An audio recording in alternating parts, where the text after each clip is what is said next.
Click করার জন্য আপনাদের অসংখ্য অসংখ্য ধন্যবাদ। আপনারা দেখছেন আপনাদের প্রিয় YouTube channel West Bengal DA salary. West বেঙ্গলের ডিএর আপডেট এবং বেতন বৃদ্ধির আপডেট প্রত্যেক দিনের জন্য পাবেন, তাই চ্যানেলের সাথে থাকুন। চ্যানেলটিকে সাবস্ক্রাইব করে পাশে থাকা বেল আইকনটিতে প্রেস করে রাখতে ভুলবেন না। ইতিমধ্যে বিরাট বড় আপডেট 8 পে কমিশন নিয়ে বড় আপডেট, ভিডিওটি সম্পূর্ণ দেখবেন।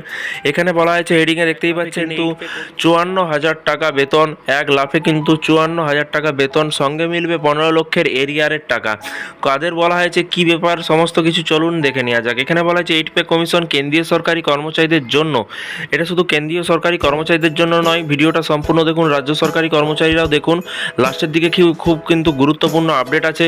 কেন্দ্রীয় সরকারি কর্মচারীদের জন্য আসতে চলেছে এক বিপুল আর্থিক সুখবর। আসন্ন 8ম পে কমিশনের হাত ধরে কিন্তু বেতন কাঠামোতে বড়সড় পরিবর্তনের সম্ভাবনা তৈরি হয়েছে, যার ফলে শুধু মাসিক বেতনই নয়, মোটা অঙ্কের টাকা বা এরিয়ারও মিলতে পারে বলে কিন্তু মনে করা হচ্ছে।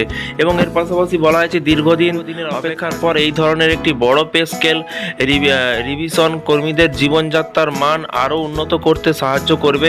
ফিটমেন্ট ফ্যাক্টর নিয়ে কিন্তু জোরদার দাবি। নতুন বেতন কাঠামোর মূল ভিত্তি হলো কিন্তু ফিটমেন্ট ফ্যাক্টর। এটি এমন একটি মাপকাঠি যা বর্তমানে মূল বেতনে বেসিক স্যালারির সঙ্গে গুণ করে কিন্তু নতুন বেতন নির্ধারণ করা হয়। কর্মী সংগঠনগুলি ইতিমধ্যে কিন্তু এই ফ্যাক্টর 3 থেকে 3.25 করার জন্য কিন্তু সরকারের কাছে জোরালো দাবি কিন্তু জানিয়েছে। যদি সরকার এই প্রস্তাব মেনে নেয়, তবে কর্মচারীদের ন্যূনতম মূল বেতন বর্তমানে 18,000 টাকা থেকে 1 লাখে কিন্তু প্রায় 54,000 টাকা পৌঁছাতে পারে। এর ফলে সর্বস্তরে কিন্তু কর্মচারীদের আয় এক অবরন্ত বৃদ্ধি, মানে একটা অন্তত ভালো রকমের বৃদ্ধি দেখা যাবে, যা বর্তমান বাজারে মূল্য বৃদ্ধি মোকাবিলা করতে অনেকটাই সহায়তা করবে।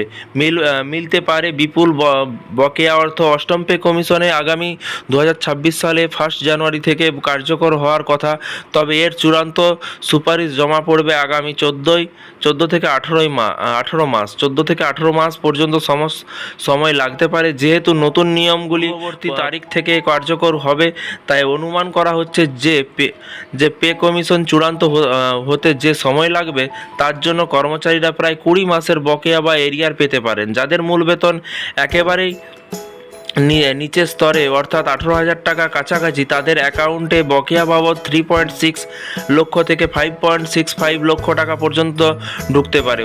এবং উচ্চপদস্থ যারা আছেন, যাদের মূল বেতন বেসিক, তাদের ক্ষেত্রে কিন্তু এরিয়ারের পরিমাণ আরও অনেক গুণ বেশি হতে পারে। এবং এর পাশাপাশি বলা হয়েছে, দেখতে পাচ্ছেন, চূড়ান্ত অনুমোদনের অপেক্ষা। সাম্প্রতিক বছরগুলির মধ্যে একটি ন্যূনতম বড় বেতন সংশোধন হতে চলেছে, তবে এই বিপুল অর্থে আর্থিক সুবিধা পাওয়ার বিষয়টি কিন্তু সম্পূর্ণভাবে নির্ভর করছে কমিশনের রিপোর্টের পর এবং সরকারের চূড়ান্ত সিলমোহরের ওপর। ফিটমেন্ট ফ্যাক্টর এবং প্রত্যেকের নির্দিষ্ট পে লেভেলের ভিত্তিতে হবে কার ঝুলিতে ঠিক কত টাকা আসবে। তবে সরকার সবুজ সংকেত দিলে কিন্তু এটি যে কর্মচারীদের জন্য একটি বড়সড় আর্থিক উপহার হতে চলেছে, তা আর বলার অপেক্ষা রাখে না। তো ফ্রেন্ডস, বিষয়টি বুঝতে পারছেন, কেন্দ্রীয় সরকার এবং রাজ্য সরকারি কর্মচারীদেরও 25% ডিএ দিতে চলেছে। এই ধরনের সরকারি কর্মচারীদের আপডেট পেতে চ্যানেলটিকে সাবস্ক্রাইব করে পাশে থাকা বেল আইকনটিতে প্রেস করে রাখুন পরবর্তী নতুন আপডেট পাওয়ার জন্য। যারা এখনও চ্যানেলটিকে সাবস্ক্রাইব করেননি, পরবর্তী ভিডিও পাওয়ার জন্য অবশ্যই চ্যানেলটিকে সাবস্ক্রাইব করে রাখুন। এবং আপনাদের কোন ডিপার্টমেন্টে আপনি কাজ করছেন, অবশ্যই নিচে কমেন্ট বক্সে কমেন্ট করতে